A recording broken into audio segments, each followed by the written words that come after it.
नमस्कार, मैं हूं अदिति त्यागी। ये वक्त डॉक्टर सुभाष चंद्रा शो का है, लेकिन कुछ ही देर में प्रधानमंत्री नरेंद्र मोदी इंडिया गेट पर हो रहे कार्यक्रम में शामिल होने वाले हैं। इसलिए डॉक्टर सुभाष चंद्रा शो हम आपको कल सुबह 11 बजे दिखाएंगे। अब से थोड़ी ही देर बाद जैसे ही प्रधानमंत्री बोलेंगे, हम आपको सीधे इंडिया गेट लेकर चलेंगे। लेकिन उससे पहले आपको दिखाते हैं इंडिया गेट पर आज कैसी रौनक छाई है।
सरकार के 2 साल पूरे होने पर इंडिया गेट पर हो रहे जरा मुस्कुरा दो कार्यक्रम में अब बात छोटी सी आशा की, जिसको आवाज दी है नाहिद आफरीन ने।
क्योंकि मेरा मानना है कि किताबें आपको जानकारी और ज्ञान दे सकती हैं।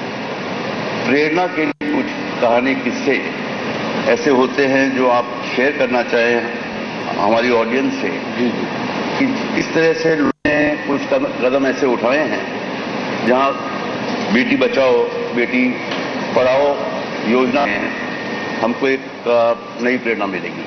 आप बताएंगे सर। जी, इससे पहले कुछ घंटे पहले जब हम यहाँ आए थे और हमने बहुत सी बातें हमारे दर्शकों के लिए की थी, लेकिन मुझे लगा कि कुछ ऐसे उदाहरण हुए जो कि ये बारे में चर्चा करना आवश्यक होगा। मैं एक कार्यक्रम करता था कौन बनेगा करोड़पति, और उसमें एक बार एक महिला जो कि 25-26 वर्ष की थी, वो मेरे सामने हॉट सीट पर आई और मैंने उससे उसके जीवन के बारे में पूछा और जानना चाहा कि वो कौन है, कहाँ से आती है। तो उन्होंने कहा मैं बहुत से छोटे गांव से हूं। उसकी कहानी ये थी कि उसके गांव में गांव वालों ने उसके पिता को ये कहा कि इस बेटी को केवल 7वीं 8वीं तक पढ़ाना, उसके बाद अपना पैसा जाया मत करना इसकी और शिक्षा देने पर। ये बड़ा ही एक कठोर वाक्य था कि don't waste more money in educating her, क्योंकि कुछ सालों के बाद इसका ब्याह हो जाएगा, वो चली जाएगी, तो जो भी आप इसे शिक्षा करेंगे या जितना पैसा खर्च करेंगे शिक्षा पे वो गायब हो जाएगा। इस बेटी ने विरोध किया उसका, ये अपने आप को शिक्षित करना चाहती थी, और जब ज्यादा विरोध हुआ तो माता पिता ने उसे घर से निकाल दिया। ये लड़की चली गई अपनी दादी के पास, वहां पर भी इसके साथ बड़ा दुर्व्यवहार हुआ, बहुत ही गिरा हुआ काम इससे करवाते रहे, लेकिन ये अपनी शिक्षा जो है स्वयं करती रही। और एक दिन आकर के वो कौन बनेगा करोड़पति में मेरे सामने बैठी है, और मैं बताना चाहूंगा अपने दर्शकों को कि वो 25 लाख रुपए जीत करके गई उस दिन। जब मैंने उसे वो चेक दिया 25 लाख का, तो मैंने उससे पूछा कि आप क्या कीजिएगा इस चेक का। तो उसने कहा कि सर मैं ये चेक अपने पिता के पास ले जाकर के उसे दिखाऊंगी कि बेटी जो है वो भी एक घर की संपत्ति बन सकती है। और ये एक बहुत बड़ा उदाहरण था कि किस तरह अगर हम महिलाओं के लिए, लड़कियों के लिए अगर उनको प्रोत्साहित करेंगे शिक्षा की ओर, तो कहीं न कहीं वो जाकर के देश की संपत्ति बन सकती है। और ज्यादातर देखा गया है अमित जी कि जब बेटा बेटी बड़े होते हैं, मैंने ज्यादातर देखा, मैं खुद के बारे में ये कह सकता हूं कि मेरी 7 बहनें मेरे से बड़ी, उन्होंने मेरे माता पिता की जिम्मेदारी को ज्यादा निभाया है जितना कि मैं और मेरा भाई नहीं कर पाए। तो आपके पास एक और कहानी थी बड़ी अच्छी, जहां एक इंसान ने स्कूल में आने के लिए, हाँ ये एक कहानी है उसकी। एक शख्स था जो एक छोटे से गांव में रहता था और वहां से निकल के वो शिक्षा प्राप्त करके विदेश चला गया, अमेरिका गया। 15-20 वर्ष उसने वहां पर बिताए और काफी उसने कमाया अपने जीवन में। फिर उसे लगा कि मुझे वापस अपने देश में आना चाहिए और अपने गांव के लिए कुछ करना चाहिए।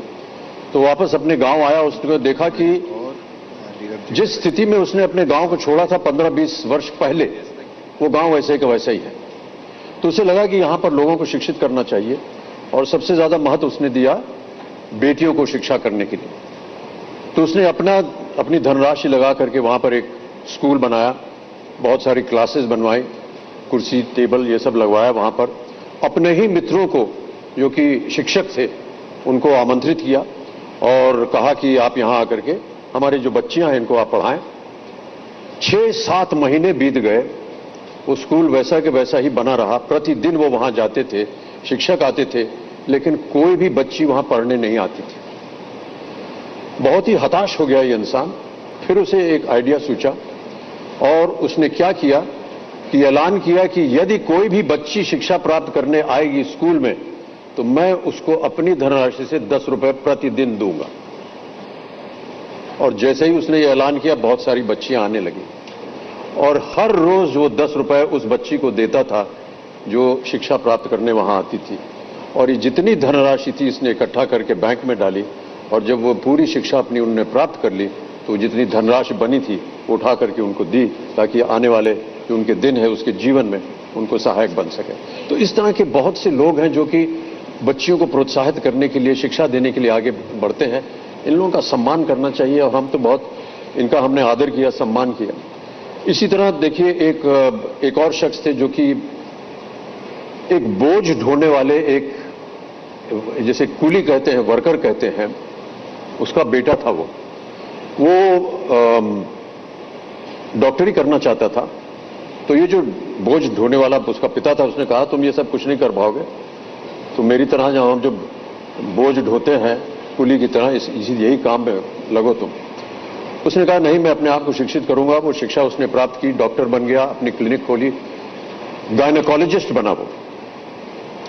और जब वो गायनेकोलॉजिस्ट बना तो उसने देखा कि उसकी क्लिनिक में जब भी कोई बेटे की डिलीवरी होती है तो जितने परिवार वाले हैं, मित्रगण आते हैं और बहुत जश्न मनाया जाता है। लेकिन जिस दिन बेटी पैदा होती है वहां सामने कोई आता नहीं। ऐसा लगता है कि बहुत ही निराशजनक एक वहां पर वातावरण बन गया। तो इसको बहुत बुरा लगा और उसने कहा कि अब मैं जब भी यहां पर कोई बेटी पैदा होगी तो मैं खुद यहां पर जश्न मनाऊंगा। और उसने अपने ही पैसों से जब भी बेटी पैदा होती है वहां पर जश्न मनाया। और दूसरी बात, जितनी भी बेटियां पैदा हुई उस क्लिनिक में उसने निःशुल्क वो काम किया, उनसे फ्री डिलीवरी उसने की। और अपने यार दोस्तों को भी बताया। तो 100-200 हजार जो डॉक्टर जो क्लिनिक में चलाते हैं काम, उन सब ने ये कार्य शुरू किया। कोई इनक्यूबेटर में अगर बच्चा चला जाए, अगर बेटा चला जाए तो घर वाले परेशान हो जाते हैं। प्री बर्थ हो गई, बच्चा चला गया इंक्यूबेटर में, घर वाले सब आ जाते हैं, अरे मेरे बच्चे को बचा लीजिए, लड़के को बचा लीजिए। जी, बेटी जब जाती है बिल्कुल, तो कोई आता नहीं, बल्कि उल्टा कहते हैं कि ये इसको जाने दीजिए। बिल्कुल अमित जी, आप बिल्कुल सही कह रहे हैं और निश्चित तौर पर आपके पास बहुत सारे ऐसे प्रेरणादायक किस्से होंगे। बहुत बहुत शुक्रिया हमसे बात करने के लिए।